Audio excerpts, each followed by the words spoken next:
Soomaaliya maanta waxay ahayd maalin taariikhi ah madaxweynaha cusub Maxamed Cabdullaahi Farmaajo ayaa xilka kala wareegay madaxweynaha haatan xilka ka degay Xasan Sheekh Maxamuud munaasabada xil wareejintu waxay ka dhaxday xarunta madaxtooyada oo haatan dhexdeeda ka soo hadlayo waxa lagu bilaabay kulan dhex maray labada madaxweyne oo ay ka wada hadleen arrimaha la xiriira shaqooyinka yaalay heshiisyada waxyaabaha la xiriira mashaariicda ay waday dawladda haatan banaysay meesha iyo waliba sidii u sii ambaqaad lahayd xogaha dukumeentiyada ah markay la wareegeen kadib waxa wariyaasha la wadaagay sawir wada jira labada madaxweynaha haatan baneynaya talada iyo madaxweynaha cusub oo isla fadhiya kadibna si wada jira waxay u booqdeen oo waxyaabaha lagu wareejiyay madaxweynaha cusub kamida hantida qaranka Soomaaliyeed waxyaabaha lagu helay magaca Soomaaliya oo madaxweynihii hore Xasan Sheekh Maxamuud ku wareejiyay madaxweynaha cusub Maxamed Cabdullaahi Farmaajo waxa kamida seefta dahabka ee caanka ka ah Soomaaliya waxa kamida waxyaabo kale oo ka kooban macdan diamond dahab waxyaabo kale oo aad u qurux badan oo hore loo siiyay madaxdii ka horeysay Farmaajo oo maanta isaga lagu wareejiyay waa hantida qaranka Soomaaliyeed oo lagu soo helay magaca Soomaaliya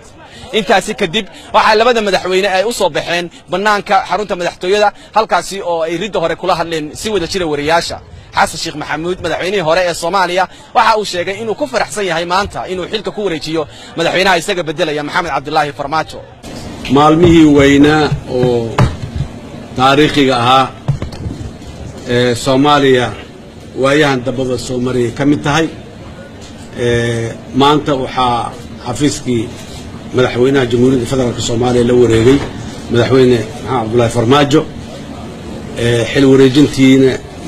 steps-keedii kamid tahay waxaan rabaa marka inaan dadka Soomaaliyeed guud ahaan qaybaha kala duwan ee bulshada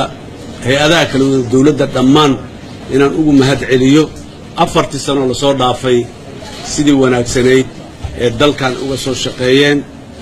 waxqabadka weyn ee maanta aan ku naaloonayna ee sababay waxa maanta dhacay eventiga maanta dhacay inuu dhaco sabab u ahaa dadkii ka soo shaqeeyo dhan ama dawladda dhexe joogan ama maamul goboleedyada iyo dalka qaybihiisa kala duwan ha joogan aad iyo aad ayaan rabaa inaan ugu mahad celiyo oo aan iraado shaqada aad soo qabateen oo wanaagsanayd ayaa sababtay maanta meeshan wanaagsan inaan soo gaaray marka taas dadka Soomaaliyeed iyo hay'adaha dawladda ee kala duwan dawladda dhexe iyo maamul goboleedyada bale ma haddaasaan u jeedin dadka Soomaaliyeed guud ahaan hawshan waa hawl laga soo wada qayb qaatay waa ku mahadsan yihiin sidoo kale waxaan rabaa inaan fursadan uga faa'iideysto u mahad celiyo beesha caalamka ee ayadana 4 sano aan soo joognay xafiiskayga iyo dawladda Soomaaliya madaxweynaha waa intaba si wanaagsan ula soo shaqeeyay soo saaciday soo garab taagnaay muxuu ahaay maanta noo suurto geliyay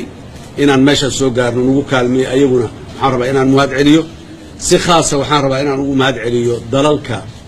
ciidamada AMISOM u soo diray Soomaaliya ee wiilashooda iyo gabdhahooda dhiigooda Soomaaliya ku baxay qaar ku dhinteen qaar ku curyaameen caruur badan ku agoontooday oo dalalkoodii maanta jooga walina qaar ku u taagan yihiin in ay Soomaaliya ka sii saacidaan sidii ay lugeed ugu istaagi lahayd waxaan leeyahay ayaguna aad iyo aad ay u mahadsan yihiin madaxweyne Maxamed Cabdullaahi Farmaajo waxaan leeyahay madaxweyne soo dhawaaw oo insha Allah ku fududeeyo khayr badan iyo guul aan ku rajaynayo madaxweynaha cusub ee Soomaaliya Maxamed Cabdullaahi Farmaajo oo markiisa hadalka qaatay waxa uu sheegay inuu aad uga mahad celinayo madaxweyne Xasan Sheekh Maxamuud xil wareejinta iyo waliba shaqadii uu soo qabtay waxa uu amaanay sida uu soo dhaweeyay sida habsamida leh teamkiisa shaqaalihiisa ee ula shaqeeyeen teamkayga transitionka iyo sida habsamida leh ee xil wareejinta u dhacday waa maalin taariikhi ah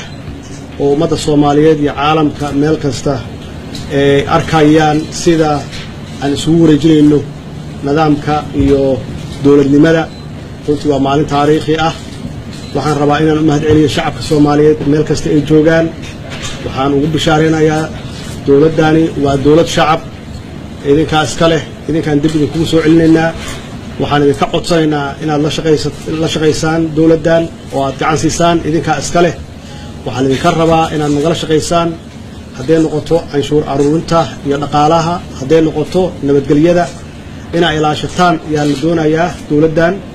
ilaahina waxaan ka rajaynaynaa inuu naga dulqaado colaadda iyo abaarahana haysta ilaahina aan u noqonno aan iswada cafinno kulligeen dad waalaan wada nahay kulligeen waxbaa naga halaabay laakiin aan u qaadanna hadda inaan hurdadii ka kacnay oo aan isweydiinno xaggee joogtaan waqti fiican yaa soo socda oo wada shaqaynaynaa